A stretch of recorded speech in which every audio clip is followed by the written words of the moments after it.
You're listening to Systemic Error Podcast. The failure was designed.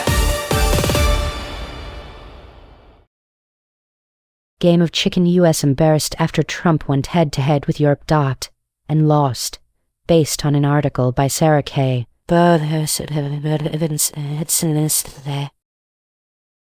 Greenland was a coercion test, not a quirk of Trump's personality. David Ignatius' account is about a year of escalating U.S. pressure over Greenland, with Trump and his aides signaling that all options were on the table, Europe bracing for a crisis, and U.S. and Danish officials now edging toward a deal on American military bases. That is the surface story. The deeper story is who had power, who used it, and how quickly elite commentary turned state coercion into a personality drama.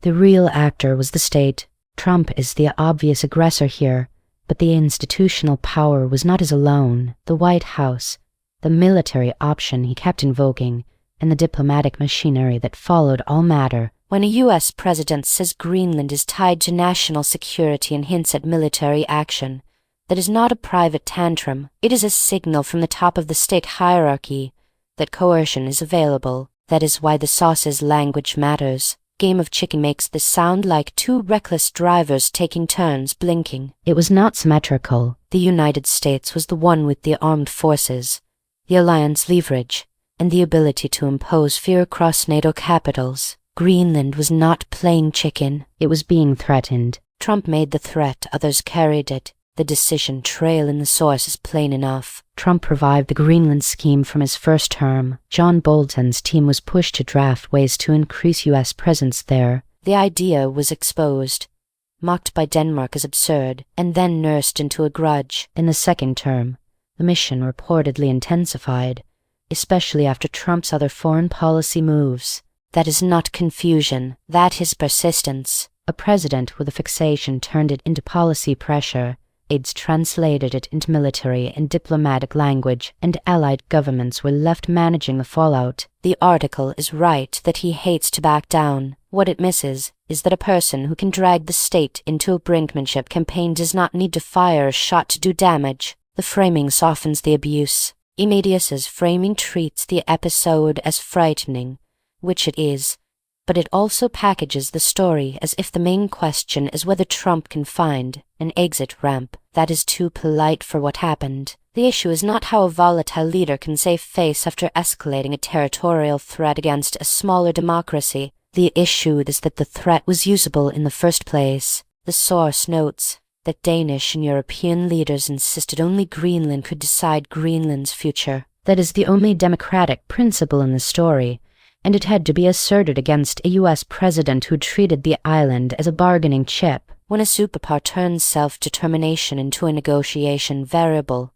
the problem is not bad tone, it is imperial habit. NATO's damage control. The European response shows the real structure of power. Denmark, Germany, France, the UK, Poland, Spain, and others publicly warned that an attack on Greenland would rupture NATO itself. That is not moral theater. That is alliance management under duress. The alliance was not merely responding to Trump.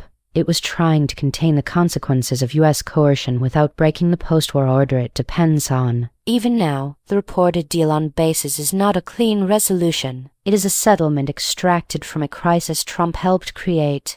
The most revealing part of the story is that a threat against an ally can be converted into a negotiation over basing rights and then treated as diplomacy. What this pattern means. Mark Polymer-Poulos' comment gets closest to the truth that allies eventually stop trusting a government that treats them like garbage. That is the strategic cost of U.S. impunity. The Greenland episode links to a broader pattern in which American power is used first as intimidation, then recast as deal-making once resistance appears. That is the system at work: escalation, panic, bargaining, normalization. The press keeps the focus on Trump's mood, but the deeper fact is that the U.S. national security state remains structured to make a threat like this legible, repeatable, and negotiable. Greenland was not a bizarre side plot. It was a demonstration of how empire speaks when it thinks the world has no choice but to listen.